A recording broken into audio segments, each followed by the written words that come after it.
നിങ്ങളുടെ favourite shows ഇനി ഒരിക്കലും മിസ്സാവില്ല. ഇപ്പോൾ C5 കാണും നിങ്ങളുടെ ഫേവറേറ്റ് ഷോസ് തികച്ചും സൗജന്യമായി. എന്നെ കൊണ്ടുപോകുന്നത് വലിയ തെറ്റായിന്ന് എനിക്കിപ്പോ തോന്നുന്നുണ്ടോ?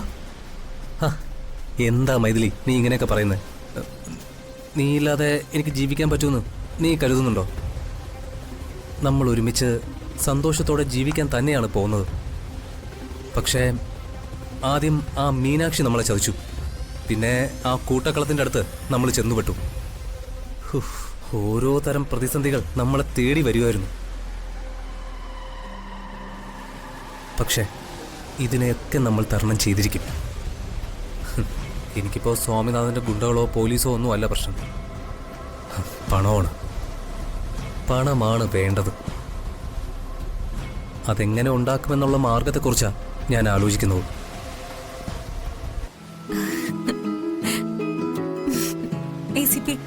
നമുക്ക് കടലിന് കുറച്ചുകൂടി തീരത്തേക്ക് പോയാലോ? എന്തിനാ? കടലിൽ ചാടാനാണോ? കടലിൽ ചാടി ചാകേണ്ട ഗതികേടൊന്നും എനിക്ക് വന്നിട്ടില്ല. നിങ്ങൾ എന്റെ കഴുത്തിൽ താലി കെട്ടി എന്നുള്ള ഒരേ ഒരു കഷ്ടകാലവും എനിക്ക് വന്നിട്ടുള്ളൂ.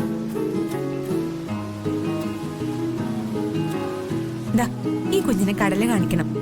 കടലും ആനയും എത്ര കണ്ടാലും മതിയാവില്ല.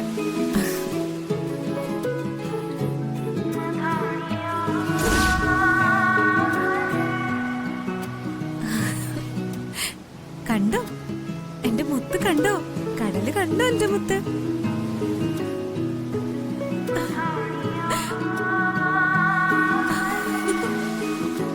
കണ്ടോ ഈ കടൽ തീരം നമ്മളായിട്ട് ഓടിക്കുന്നുണ്ടോ? നമുക്ക് കടലമ്മയെ പറ്റിക്കാം. മീനാക്ഷി, കുഞ്ഞ് കയ്യിലിരിക്കുക.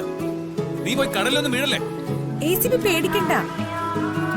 എന്റെ കുഞ്ഞിനെ നോക്കാൻ എനിക്കറിയാം. ഇവിടെ വന്ന് നിന്ന കുറച്ച് സമാധാനം കിട്ടുമെന്ന് കരുതി. എവിടെ സമാധാനം? എടീ, നമ്മുടെ ഈ അവസ്ഥയൊക്കെ മാറിപ്പോകും മൈഥിലി. നീ വിഷമിക്കാതെ. ഒരു കാര്യം ചെയ്യ്, നീ ഇവിടെ നിൽക്ക്. ഞാൻ പോയി കടല കിട്ടുമോ നോക്കട്ടെ.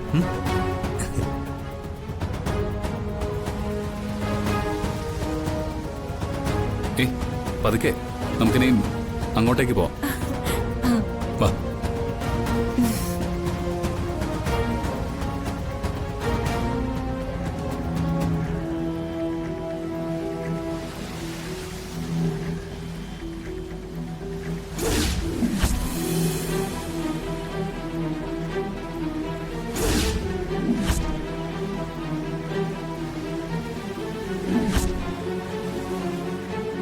ദൈവമേ, കാർത്തിക്.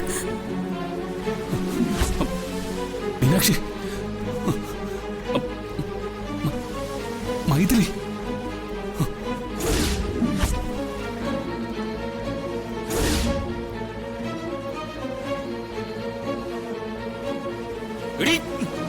അയ്യോ ACP, നിക്കാൻ. അയ്യോ നിക്കടി അവിടെ. ACP നിക്ക്. ACP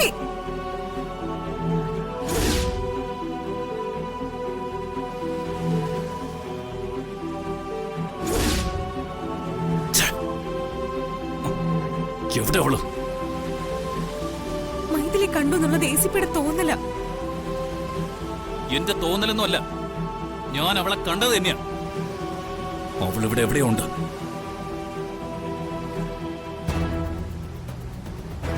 മനസ്സിൽ നിറയെ മൈഥിലിയാ. അതുകൊണ്ട് കാണുന്നവരൊക്കെ മൈഥിലിയാണെന്ന് തോന്നുന്നു. അതേടി, എന്റെ മനസ്സെന്നറിയാം അവള് തന്നെയാ.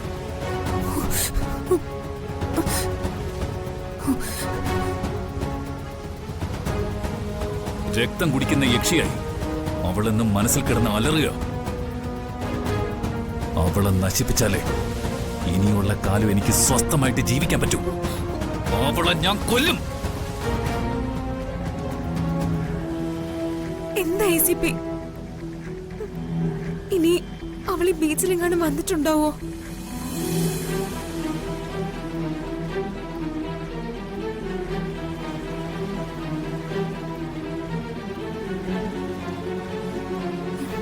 ദൈവമേ, കാർത്തി എന്നെ പിടികൂടോ?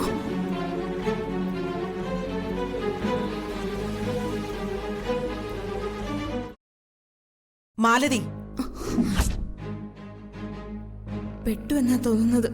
വെറുതെ സംശയിക്കും. മാലതി, എന്താ അമ്മേ? എങ്ങോട്ടാ? PTA മീറ്റിംഗിന്റെ സമയം കഴിയും. PT ഒക്കെ അവിടെ നിക്കട്ടെ.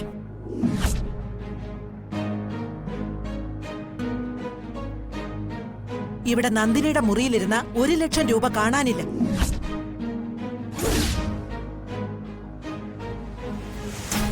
സാരികൾക്കുള്ള അഡ്വാൻസ് കിട്ടിയതാ. രൂപ കാണാത്തതിന് ഞാനെന്ത് വേണം? ഏതായാലും ഞാൻ സേഫ് സോണില്.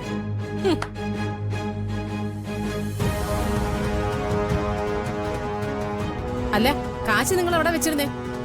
അലമാരയില്. പിന്നെ കാശ് എവിടെ പോയി? അതാ ഞാനും ചോദിക്കുന്നേ. ഇവിടെ നമ്മൾ ഇത്രയും പേരല്ലേ ഉള്ളൂ. നമ്മൾ അറിയുന്ന കാശ് എവിടെ പോവും? അതെ, ഞങ്ങളെ കൂട്ടണ്ട കേട്ടോ. ഞങ്ങള് വേറെ പഞ്ചായത്താണേ.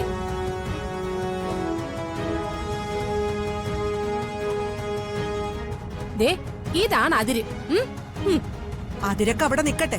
ഒരു കയറ് വലിച്ചു കെട്ടിയാ അത് അതിരും മതിലും ഒന്നും ആവില്ല. ആർക്കും ഇപ്പുറത്തേക്ക് വരാം. അത് ശരി, ഇപ്പൊ വാദി പ്രതിയായോ? ഈ കാശ് ആരെടുത്തു അറിയണമല്ലോ.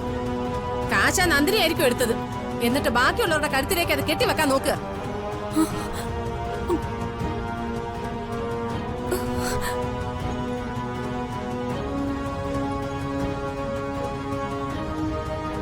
നന്ദിനി കാശൊന്നും മോഷ്ടിക്കില്ല. അത് ആരെക്കാളും നന്നായിട്ട് എനിക്കറിയാം. ആരുടെയും കാശ് മോഷ്ടിക്കേണ്ട ആവശ്യമൊന്നും നന്ദിനിക്കില്ല.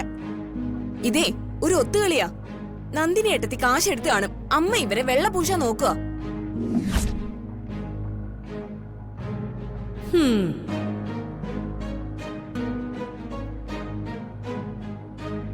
എനിക്ക് സംശയം ഇവളെ. പക്ഷെ നേര് പറയണമെങ്കിൽ കുറെ പാടുപെടണം. അതിന് ബുദ്ധി ഉപയോഗിച്ചാലേ പറ്റൂ.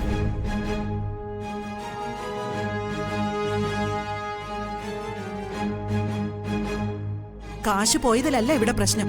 അതാരും കൊണ്ടുപോയില്ല, ഇവിടെ തന്നെ കാണും. പക്ഷേ ആ പണം ഇവിടെ ഉണ്ടെന്നറിഞ്ഞ ആ നിമിഷം പോലീസ് നമ്മളെ പൊക്കും.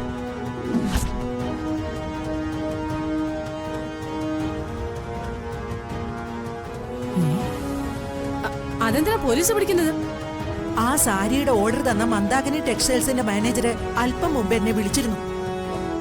അവർക്കൊരു അബദ്ധം പറ്റിയതാണെന്നും അവര് തന്ന നോട്ടുകൾ മുഴുവൻ കള്ളനോട്ടാണെന്നും ആ നോട്ടുകൾ തിരികെ വാങ്ങിയിട്ട് നല്ല നോട്ടുകൾ തരാമെന്നും.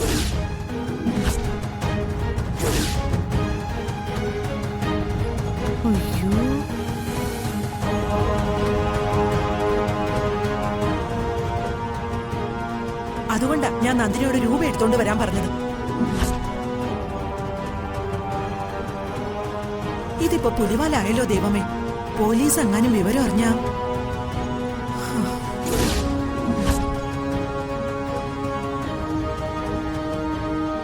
ഡൗൺലോഡ് ചെയ്യൂ C5 ആപ്പ്. കാണൂ എല്ലാ എപ്പിസോഡുകളും സൗജന്യമായി.